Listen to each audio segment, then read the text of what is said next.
Does God exist? I think as time progresses, we as a society have become more and more godless. We have, there's definitely less and less people who are spiritual, who are religious, and all in all, I think there's a much smaller percentage of the population that would consider themselves as believing in a God. And it doesn't even have to be a Catholic God. It doesn't have to be a Christian God. It could be Muslim, it could be Hinduism, it could be Buddhism, whatever it is. The point is 10, 20 years ago, okay, not let's say a bit further back, 50 to 100 years ago, most of the people on earth would be believing in some type of God.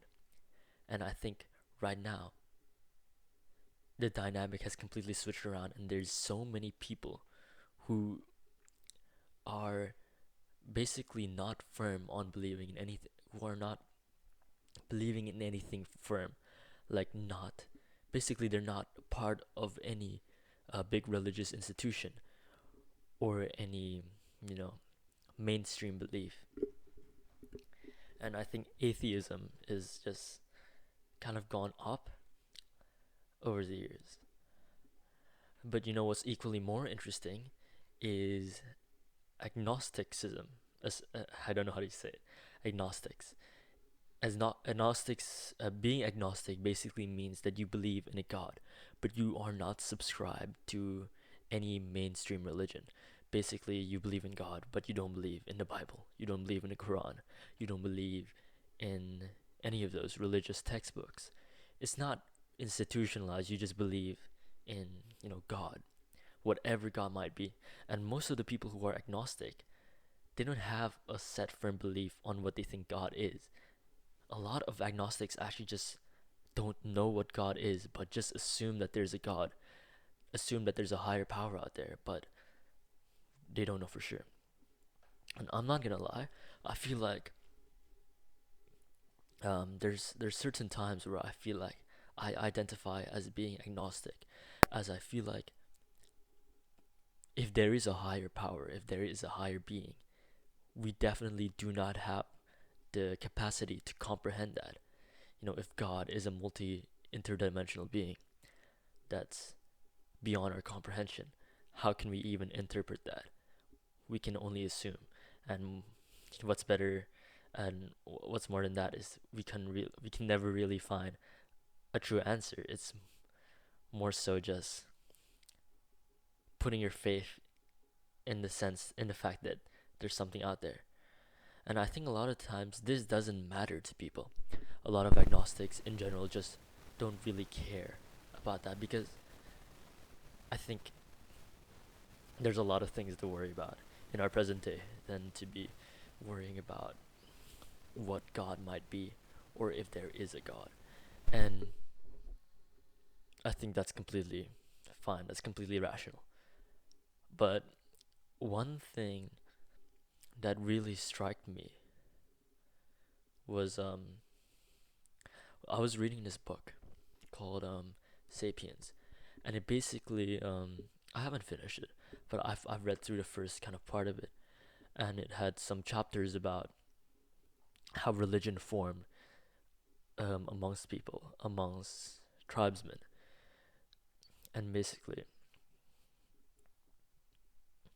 religion was used as a way to gather and collect communities of people to band them together because under one God, under one belief, they could truly cooperate with each other and believe they could truly cooperate with each other and believe that they are under the same cause, under the same God, then they are, you know, destined. Like not destined. I don't know what I'm saying, but basically under the same God, people are more collective. There's a much a bigger community, and people when they are. Sorry, let me give me some time to collect my thoughts.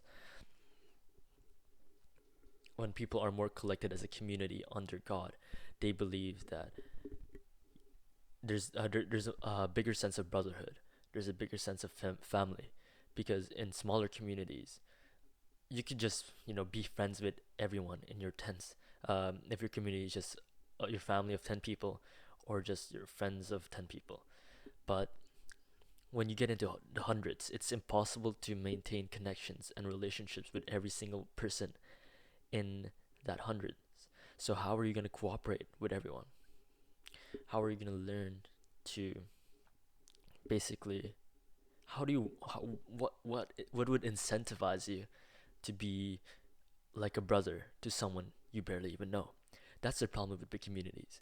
And the solution provided at the time was just believing in the same God. And believing in the same God, you're put under the same kind of family, a family under God. And I thought that was really interesting because nowadays, our world is so interconnected that we don't need a God. And okay, what I mean by that is we don't need a God that we all believe is sorry. We don't need a God in the traditional sense, the ones in the textbooks like the Bible or the Quran.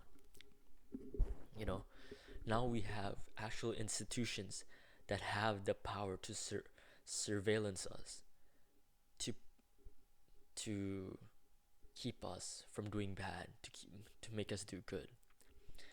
I'm going on such a tangent, but I haven't even gotten to the main point of what I wanted to talk about. But I think it's great that I'm continuing my speech, still talking about and trying to expand on my thoughts. So, yeah, basically, God back then was used as kind of a not wait, a law enforcer. If you want to do good, do good for the name of God, as you will get into heaven. And that basically stops people from stealing, stops people from robbing, stops people from killing each other, and basically bands people together to be good. Because under the eyes of God, you will be punished for doing bad things, and you will be rewarded for doing good things. And this is true in a lot of religions. Like, it's either heaven or hell, or it could be karma, or it could be reincarnation into a higher life form, or reincarnation into a lower life form if you are someone who is evil. And that's really interesting because now that institutions, man-made institutions, are so powerful, there's basically not much of a need for that anymore, because there are policemen, there are lawmakers, there are surveillance cameras everywhere now, you know, controlled by AI to figure out if you're driving 1 kilo too fast per hour, or figuring out if you're not wearing a seatbelt through the fucking camera. It's actually quite absurd. And I think it's not that people have gotten smarter and stopped believing in God, because a lot of the arguments against theism is that a lot of people who are indoctrinated by religion, they're just not as smart. They're just closed-minded and they can't see the world for what it is. And I don't think that's true. I think a lot of atheists are also closed-minded. And but instead of being closed-minded around God, it's been replaced. It's genuinely been replaced the with technology, everything around us. That's been replacing God.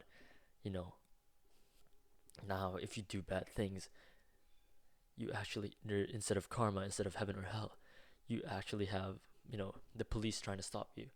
And back then, it was much easier.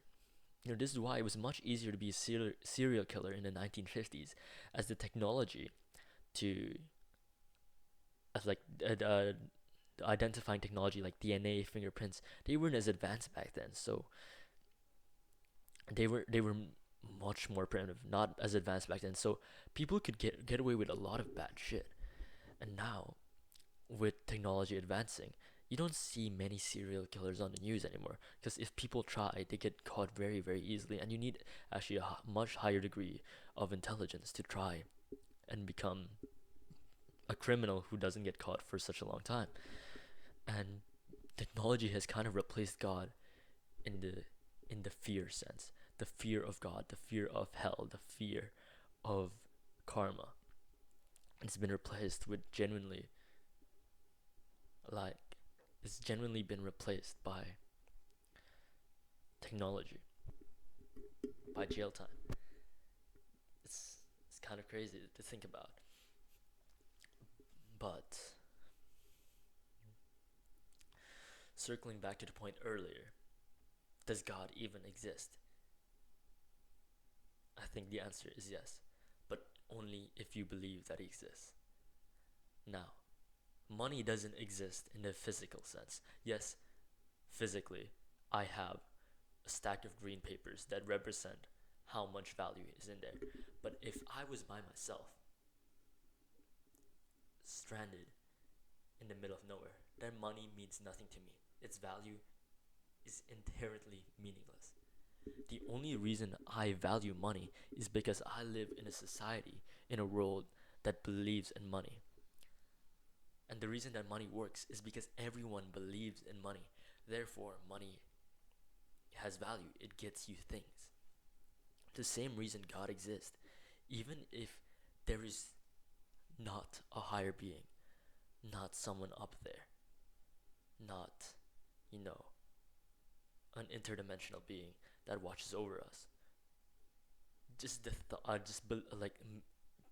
just the hundreds of people functioning in the society believing in that makes him real, because the belief of God drives you to do godly things, and these can be, characterized by religion. Religion are Religions are interpretations of God. So if you have the Bible telling you that doing this and that is good for God, is good in God's eyes. Now, technically, that religion acts as a natural but non-existent force in the world. That God has actual meaning, has actual force, and actually has impact on the world, even if God doesn't exist. Now, that's really, really interesting to think about, because it's the same thing with money. Money doesn't exist, but because people believe that money exists, money has force, money has value, money has impact.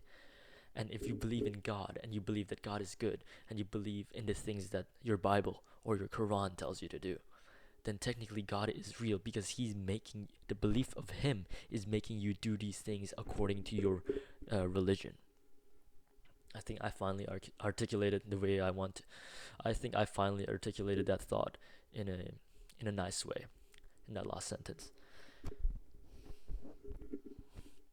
That was the general idea of this video. I haven't made something in a while, and I realized I feel like maybe it's just placebo. Nah, I don't really know.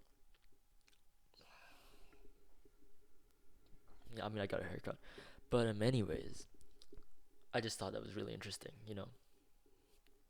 That God exists just because we believe he exists, the same way money exists. There's a lot of interesting things you can talk about, and I think one of them is I touched on it a little bit earlier. Was it how technology is replacing God?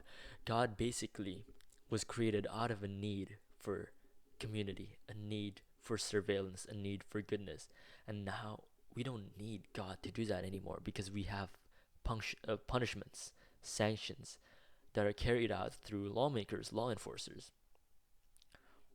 And the crazy thing is, it's working. People are starting to get more and more afraid of doing bad things, because they believe that they can get found out, they can get caught so easily. And with most of human interactions happening in the online world nowadays, yeah, you ever think about that? You ever think that there's more interaction between humans online than there is offline? If you think about it, how many minutes do you spend a day talking to your friend versus how many minutes a day do you spend looking at your phone, texting them, or on TikTok or on Instagram, which are basically other mediums of communication. It's crazy to think that, actually, I don't know for sure, but I would assume right now that there are more human interactions happening by the second online than there are offline. And now that that's the case in our current world, that kind of makes you think, people are gonna be more and more scared to be bad people online. Okay, wait. I feel like that's bad phrasing because a lot of the times I feel like people online are more unhinged, more less restrained, and definitely more rude. But I think as technology evolves, there's an EU bill that they're trying to pass where they're trying to, scan your messages before seeing them. And I think there was a case in America, I'm not quite sure, of a guy who was on an Instagram DM group chat or joking about shooting up a school or bombing a school or something like that. And it was completely meant to be as a joke, but the authorities were actually notified of that Instagram DM and kind of had him arrested, which is actually fucking crazy to think about that people might be surveilling our lives now online. And as more and more of our lives are transported into the online medium and less IRL, it gives technology much more control over surveilling us, over knowing what we do, over the shit we do. And I think a lot of people talk about digital footprints, guys, digital footprints. And I think it used to be a joke back then, but nowadays companies are actually looking into people's digital footprints, what they were posting back 5, 10 years ago, and using that, weaponizing that against people's, you know, morals, you know, using that to virtue signal, using that to take someone's name down as, oh, this guy said that shitty thing about this thing like 5 years ago. And you see that with celebrities as well. They're getting canceled. Celebrities are getting fucking canceled for shit they said like 10, 15 years ago. Some people have gotten their jobs lost because of shit they say online. And I think, God has been replaced by technology. And as more as our lives are getting ingrained, merging with technology, the less that God is needed, and the more that God exists in technology. Well, we don't call it God anymore, but it's basically the same force. Anyways, that's what I believe. People can believe different things, but I think the general idea is no matter what you believe God is, God exists.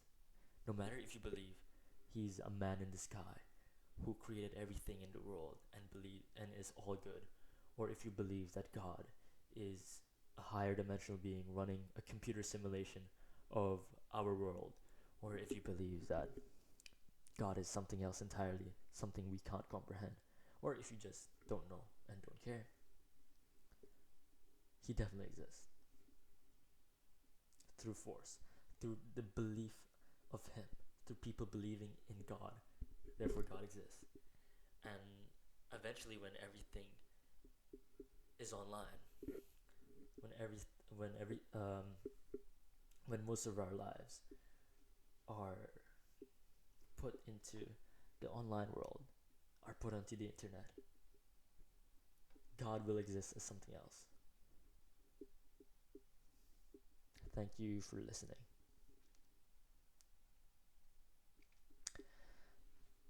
That does make me think about a couple of things, and the things that scientists, atheists, theists, religious people all agree upon is prayer and manifestation. No, scientists call it placebo. Spirituals call it manifestation. Catholics call it prayer. It's all the same thing. There's a lot of things that people agree on in different religious institutions, but they agree on the outcome. They agree on a lot of the things that X provides, while arguing what the Y that causes the X is. I think that's something I will want to touch on later. But it's just really, really interesting. I think this is quite a lengthy video. I think I didn't really put into words what I wanted to say before I said it.